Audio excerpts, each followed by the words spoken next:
Gaaddiseen erga balbala bantee abdii jara maaliif dubbachuu didde rakkoo mucaa tanaa maali? Namni maaliif dhabame? Namni isii gorsu maaliif dhabame?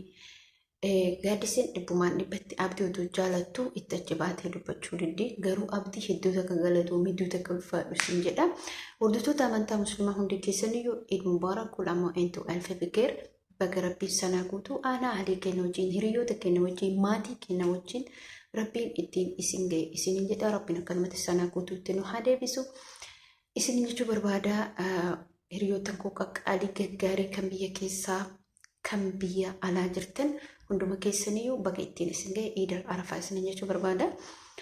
Assalamu alaikum warahmatullahi wabarakatuh. Akkam jirtu nagaa keessanii fayyaa keessanii isinin jecha anillee nagaa goote alhamdulillah. Akkami qophiin Iidaa maal fakkaata? Ana bira baay'ee bareedudha alhamdulillah. Erga ganamaatii garuu erga ganama ka'eetii amma raahaa godhachu amma xiqqoo ishee arabaa amma gattaa amma sa'aatii boqonnaa kiyyaati. Akkasii baga rabbiin irra deebiin ammallee baga ittiin isin ga'e isinin jechuu barbaada. Asumaan immoo dhimmoonni nuti waliin haasa'uu deemnu waa'ee dhimma gaaddisee, dhimma hajjii, dhimma abdii isinin jechuu barbaada. Shamarran takka gaafa dhiira tokko dursaa mee viidiyoo keenya kana please like godhaa, share godhaa, subscribe godhaati. Achi booddee yaada keenya hubadhaati koomantii nu barreessa. Isinin jechuu barbaada wanti isinin jechuu barbaadu dhugaa dubbachuudhaaf waa'ee dhimma gaaddisee irratti namni gaafa nama jaalatu guutuu nama ishee daa'ima tana dhiisati shamarran takka gaafa dhiira jaalattu himachuu dubbachuu hin sodaatte jechuudha. Dhugaa dubbachuu hin sodaatti maaliif keessa keenya waa hedduutu jira. Keessa keenya wanna hedduu jira, wanna hedduu saalfannaa isa safuu jedhamutu jira. Garuu gaaddiseen oduu dhalaa takka takka taateeti. Abdii ani si jaalladha jettee dubbachuu dandeetti. Garuu immoo haalli isiin akkaataan isiin itti agarsiiftu maal akka ta'e isinitti fakkaata. Baay'ima ka jaalala qabdudha. Namni akkanumattuu gaafa laalu gaaddiseen akka dhibbumaan dhibbatti jaalala qabdu beekamaadha. Maaliif isheen viidiyoo isii kalee waraabame keessatti ana abdii nabaa yoo si baase minyootu fide haala san jedhuuni isin jechuu barbaada. Maaliif ani mootuyyuu viidiyoon kun oduu abdiin naa laale mucaa kana maaliif dararaa, maaliif cinqaa, maaliif dhiphisa, maaliif ofirraa baasa? Abdii akka mucattii kana ofirraa hin baafne maaliif yoo jetteen dubartiin mana namaa keessatti jettee gaafa mana biraa deemtee kophaa isii immoo isheen na dara jiraachuu hin dandeettu. Tokkoffaa amala qabdu, lammaffaa mootuyyuu umurii kophaa jireenyaan keenya. Maaliif daa'ima dhugaa dubbachuu wayii. Akka haala isii otoo hin taanetti akka isiin qabduu laalanii otoo hin taane hubachuuf hin dirqama jechuudha.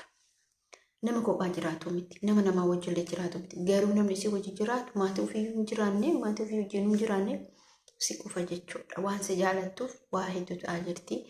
Waa tokko irraa jibbee maal isinitti fakkaate?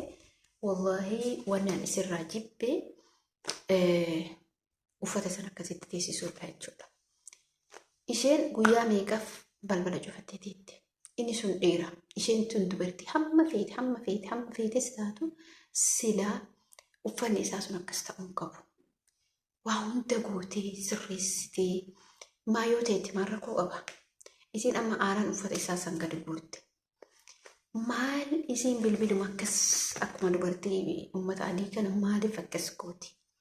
Kanas caaltuudha jechuu kana hundaa kan itti ilaale. Caaltuun balleessaa guddaa qabdi. Ollaa akkuma ollaan tokko gaarii, ollaan tokko badaa hin jiraa miti. Caaltuun amma ofii isiitii xusseenti jechuudha. Ofii isiitii xusseenti. Maali uffanni wanni akkas ta'uuf? Maali sirreessa hojjette? Maal rakkoo qaba? Maal rakkoo qaba? Uffata sirreessuun rakkoo qaba? Nagarraa uffata sirreessuun rakkoo qaba? Rakkoo qaba. Buteettee booyuutu rakkoo gammachuu qaba? Isin uffata san sirreessallee yoo booddee waan akka rakkoon qabu jechuudha. Nuti amma yeroo aanduu keessatti dirqeedha mana namaa keessatti garuu. Manni isii sun akka mana ofiitti ilaaluu qabdi. Akka mana ofiitti ilaaltee silaa nama kanatti hin murteessitti aartillee aartu. Uffati isaa akkas godhuu hin taane isin amma laalaa. Dubartii hin beeku namoonni tokko koomantii abdii ofirraa baasii abdiin isiniif jedhee hin baasu. Warroota koomantii jechuudha. Abdiin jecha namaatiif jedhee gaaddisee dhiisu. jecha namaatiif jedhee gaaddisee murtee mataa isaa murteessee jira. Garuu dogongorri guddaan shamarran keenya gaafa abbaa manaa keessanii wal loltan kaatanii ootinaanii haasilleetum hawaan fedhallee si godhu yoo situmillee abbaa manaa keeti. Tokkoffaa abbaa manaa kee gaafsituu hin gabbaatee miidiyaa irratti hin himatiin. Lammaffaa immoo yeroo dheeraa fedhamu daqiiqaa sakandii sadii hungaa bakka isa daree abbaa manaa kee waan ta'eef jechuudha. Isin egalee mucaa kun amma sodaa onneesii keessaa qabdi. Himachuun sodaatti hin jira miti. Himachuun sodaatti inni beekaaf hin jiru cinqaa jira. Kanaaf ani waan isiniin jechuu barbaadu. Nama tokko gaafa jaalattan hima. Ani si jaaladhee jira. Ani sitti heerumuu barbaada. Si wajji jiraachuu barbaada. Bakka maa afaan keetti hojjetu si hafa afaan keetti si nafa. Sila kana ta'eef akka isiniin jechuu barbaade nama jaalachuun saalaa miti. Nama jaalachuun safuu miti. Isin egalee dubartiin dhiira jaalachuun safuu miti. Kun akkasitti otoo ta'uyyuu balleessaan abdarra jira. Balleessaan caaltuurra jira. Caaltuun ka ofiiti mucaa kana silaa isiidha jechuudha. Ka waan hundaa gorsitu, ka akkana itti gorsitu. Ulfaata. Wallaahi ulfaata. Dhugumatti baay'ee ulfaata. An kanarrallee wanni dubbadhullee hin beeku. Isiniin jechuu barbaada hordoftootaafi kabajamtoota kiyya. Gama biraatti deebine qophiin idaa akkami? Maal fakkaataa? Maaliin dabarsaa jirtanii? Kennaan jira, wantoota garaagaraatu jira. Yeroo kanatti dhugaa dubbachuuf biyya yaadanna. Yoo gara kanatti deebine maatii keenya yaadanna jechuudha. An dhugaa dubbachuuf erga biyya ambaa kana deemuu seenuun eegalee amma tokko qofaan biyyatti soome maatii yeroo sanii amma tokko qofa jechuudha. Yeroo hundumaa amanni waggaa yeroo dhufu namni biyya ofii yaadata. Hajji yoo dhufu biyya yaadata. Soomanni yoo dhufu biyya yaadata. Irreechi yoo dhufu biyya yaadata. Garuu waa'ee irreechaa irraan beeku namoonni bakka hin jiran ijoolleen kiristaanaa akka deeman nuti amma garuu keessatti ijoollee musliimaa yeroo hajji ramadaana maatii keenya sirriitti yaadan jechuudha. Yeroo kana biyya ormaa kanarra biyya keenyatu bakka namatti tola. Iida ajaa'ibaa biyya keenyatu bakka namatti tola jechuudha. Yeessilee akkasumatti miiccatee dhiqatee taqaburraa qopheeffatee kan qabnes akkasuma jiraa miti. Garuu fuula ifaadha guyyaa iidaa sarraa godhanii fuula ifaadhaan oolan. Waadasna jedhu keessaa isa kana jechuudha. Dhimmi biraa maa inni? Dhimmi biraa inshaallah rabbii warra galuu hedduu rabbiin nagaan nu galchu. Anallee rabbiin nagaan na galchee maatii kee inshaallah arafaa akka biratti baasu abdii qaba. Inshaallah biiznillah isinillee du'aayi naa godha. Arafaa yoo rabbi jedhe inshaallah biiznillah maatii kee bira jira. Yookiin Ameerikaa jira yookiin maatii kee jira.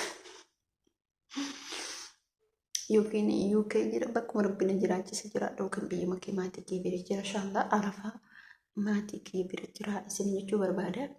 Maaliif inshaallah sirriitti yaada jechuudha maatii kee amma utuun taa'e dhugaa isin himuu jechuun bareen kiyya lafa kana dhufee hamma barana dhibbadha hin beeku. Waan kana yeroo hundumaan dhibbadha jedha. Hamma barana hamma jiini kun rabbuna nagaa maatii keetti na galchu dhugumatti jechuudha. Jiini natti dabalamaa deema. Hin dhumuu jedha. Hin dhumu maali guyyaan hin fiiga jedhan. Anammoo na jala fiiguu dide. Anuma jala jedhee dhaabbata bakka. Waan akka jisiqu. Maal jettan isin kana?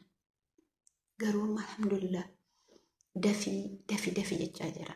Ijoolleen akkasii baree guyyaan hin daddafaa garuu ramadaani wallaahi billaahi utuu beekin takka utuu hin dadhabin takka nama waan naan jedhe jira guyyaan itti bilbilanii ijoolleen itti bilbiltee na jettisi silaa ati maaliif somtu sagaleen kee jabjabaa yaanii laaf nuti dadhabnee jirraa jedha.